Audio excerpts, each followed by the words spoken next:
অনেকেই প্রশ্ন করেন যে আমরা জানি সহি হাদিসে আসছে নবী সাল্লাল্লাহু আলাইহি সাল্লাম বলেছেন রমাদানুল কারীম যখন শুরু হয় ওয়াসুফিদাতিশ শায়াতিন, শয়তানদেরকে আল্লাহ তাআলা আবদ্ধ করে ফেলান, আটক করে ফেলান, আল্লাহ সুবহানাহু ওয়া তাআলা তাদেরকে শৃঙ্খলাবদ্ধ করেন।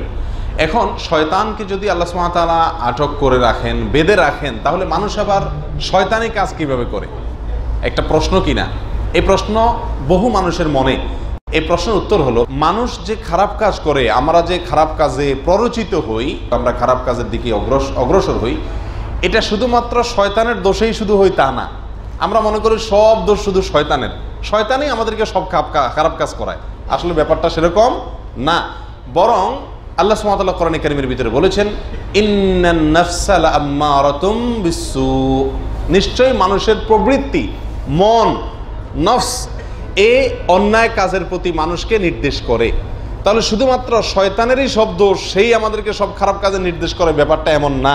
বরং আমাদের প্রত্যেকের দেহের ভেতরে, আমাদের ভেতরে যে আল্লাহ তাআলা মন, নফস বলতে একটা জিনিস দিয়েছেন, প্রবৃত্তি, এই মনটাও সবসময় খারাপ কাজের দিকে টানে। আপনি লক্ষ্য করে দেখবেন মানুষের মন ভালো কাজের দিকে যদ্দূর টানে, খারাপ কাজের দিকে তার চাইতে বেশি টানে। খারাপ কাজ করতে মনে যত চায়, ভালো কাজ করতে মন তত চায় না। এই মন মানুষকে খারাপ কাজের দিকে কি করে? ধাবিত করে।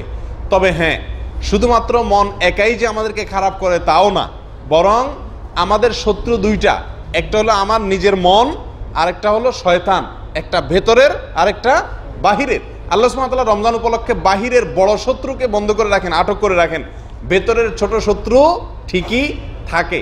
যারা সৌভাগ্যবান তারা বড় শত্রু অনুপস্থিতিতে মনকে নিয়ন্ত্রণ করে, কন্ট্রোল করে তারা নিজেকে সঠিক এবং ভালো কাজের পথে নিয়ে আসেন রমজান উপলক্ষে।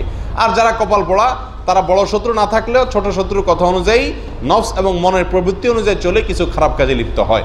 এই কারণেই আপনারা দেখতে পান বা আমরা দেখতে পাই যে রমজানে শয়তান শৃঙ্খলাবদ্ধ থাকার পরেও আমরা অনেকেই কোনো না কোনো খারাপ কাজে কি হয়ে যায়? লিপ্ত হয়ে যাই।